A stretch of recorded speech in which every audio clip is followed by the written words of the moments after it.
Greetings once again. Welcome to results-oriented preparation, where excellent results come from early preparation. All right. Now we are continuing today with proportional theorems, and then our questions are going to be extracted from the figure that is right there on the board. And the statement says that the diagram, in the diagram ABC is such that F is on AB, right? F is on AB and G is on AC, all right? G is on AC, all right? CB is produced to all the way to E, all right? And then it meets GF right there. It meets GF, all right? All the way to E. Okay, so you're producing this line there and this line there so that they meet at E there. And then DGFE is a straight line. BFA is parallel, this line. BFA is parallel to DC, all right? Those two lines are parallel to each other. And then also we are given that AB is equals to 20, AB is equals to 20, and then BC is equals to 10, EF is equals to 8, and EB is equals to 5, and then FB is equals to 6. All that information is captured here. BFA is parallel to CD, AB is equals to 20, BC is equals to 10, EF is equals to 8, EB is equals to 5, and FB is equals to 6. Now, the first question there, our question, this is question number 3. The first question, which is 3.1, says determine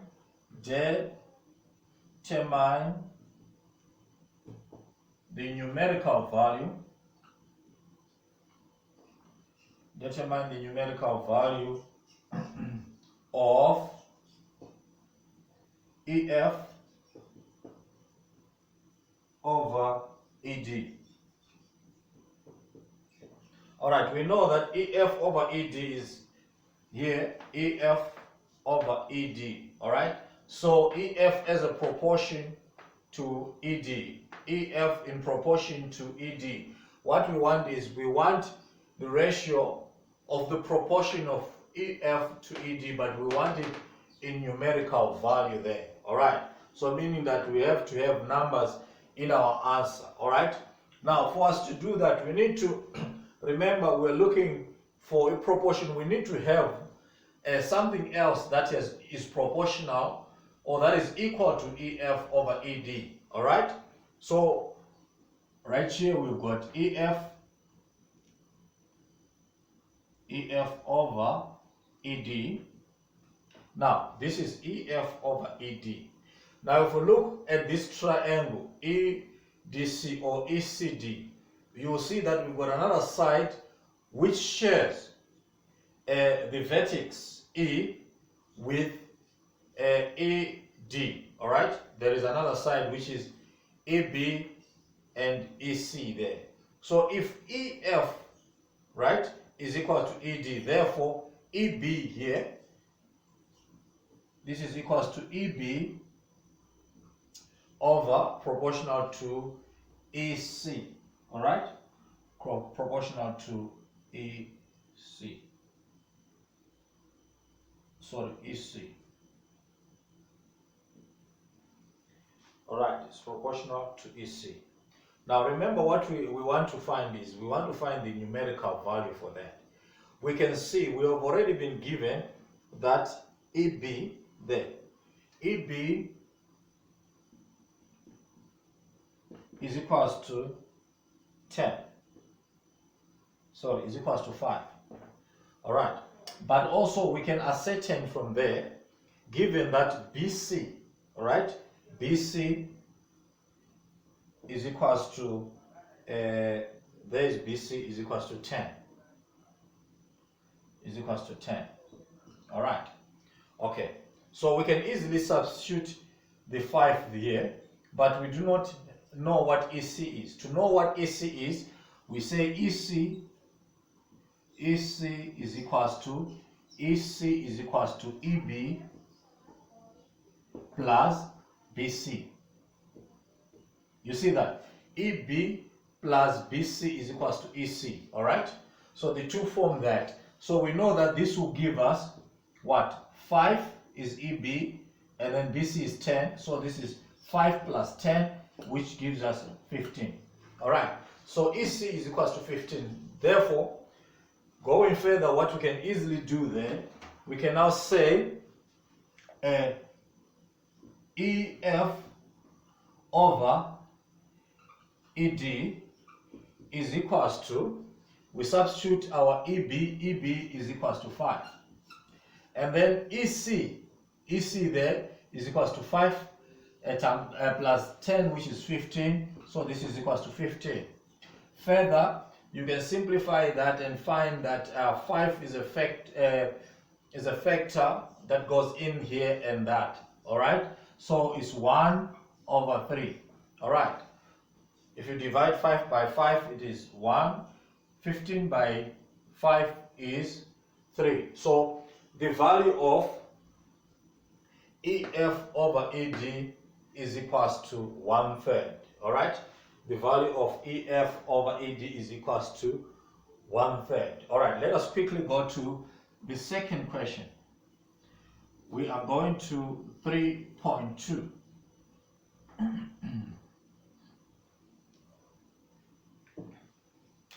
All right, question 3.2. Now in question 3.2, the question says, calculate the length of ED. Calculate the length of ED. Calculate the length of ED. All right. Calculate the length of ED. All right. We know here that we have been given EF over ED is equals to 1/3. All right. That is what we just calculated now. Is equals to 1/3. But we also are given EF. You see the EF. EF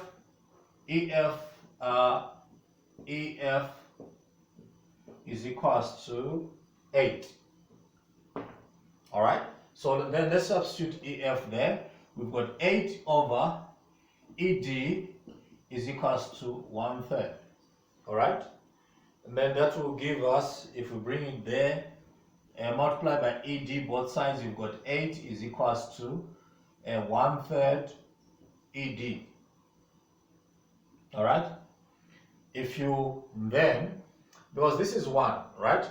This is the same as saying ED divided by 3, all right? 1/3 ED, 1/3 times ED, this one, is the same as saying 1 times ED will give you ED over 3, right?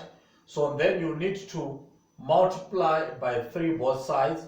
If you multiply by 3 both sides, you will end up having ED is equals to 8 times 3, which is equals to 24. So our ED, the value of ED is equals to 24 units. That is the length of ED. All right, that's the length of ED. No, so we can quickly go to the third question, which is 3.3.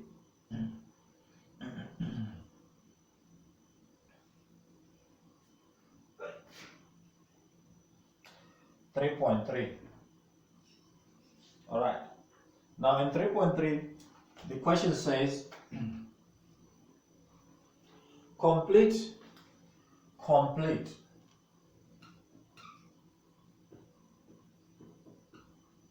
without stating reasons.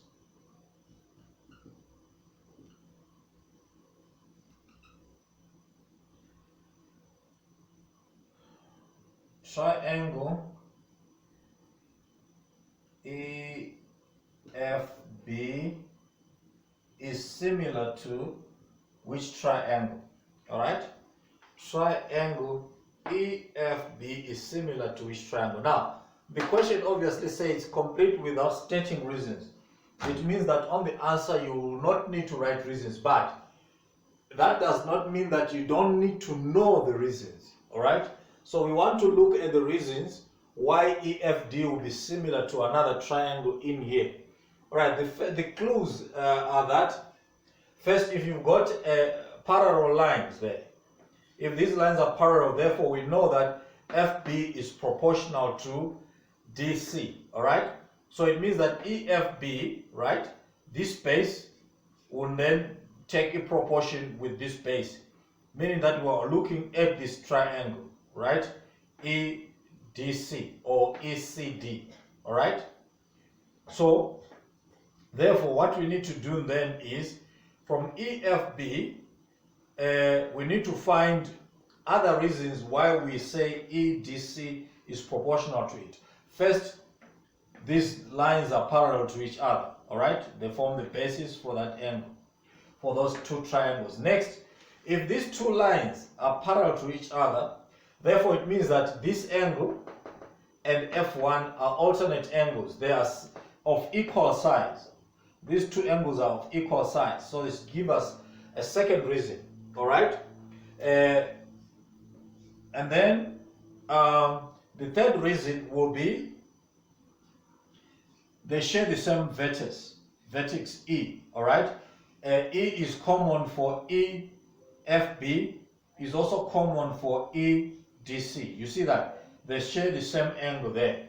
And then lastly, also because of the parallel line there, it means that this angle in B2 is equals to C1 plus C2, which is this entire angle. All right, so you've got all the three angles being equal, and also this is proportional to that, and this is proportional to that. Therefore, as a result, EFB is similar to triangle EDC.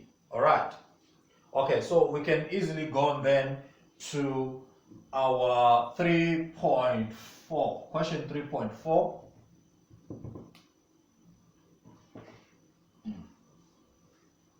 Question 3.4 says, hence calculate the length of DC. Hence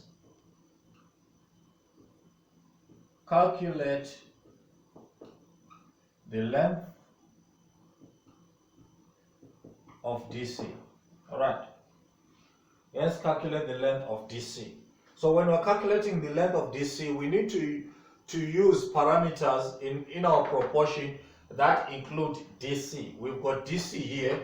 We already know that DC is proportional to FB. All right. So DC over FB, all right, is equals to DC over FB is equals to ED over EF. All right, the reason for that is that a triangle EFB is similar to triangle EDC. All right, so that is the reason why we find proportion between these sides. Okay, DC over FB equal to ED over EF. All right, but what we are interested in finding is the length of DC. We know that FB is equals to 6. There is given. So let us substitute DC over 6 is equals to ED. We recently calculated ED, and we say that ED is equals to 24. All right, 24 over EF. EF is given as 8 here. All right, okay. So DC is equals to 24 divided by 8 times 6. 24 divided by 8 times 6. Okay. Then we are down there because this is 24 divided by 8 is 3. 3 times 6 is 18. So DC is equals to, let me just write it neatly here. DC is equals to 18 units. All right. 18 units is the value of DC. Now, the nice thing with this proportional theorem is if you got the first answer correct, then it clears a path for the second question, the third, and the fourth. So as you can see here, we had to use the 24 that we just found in 3.2. All right. So without getting that 24 in 3.2, it becomes difficult for us. So in this kind of question, you cannot skip a question and hope to do the next question. So you need to do them in sequence, one after the other, because one answer will then contribute to the answers or the working for the answer in the next couple of questions that follow after that. Okay, I hope you really enjoyed this lesson on proportional theorem. Please come up with as many questions as you can, and then we will meet in the next video.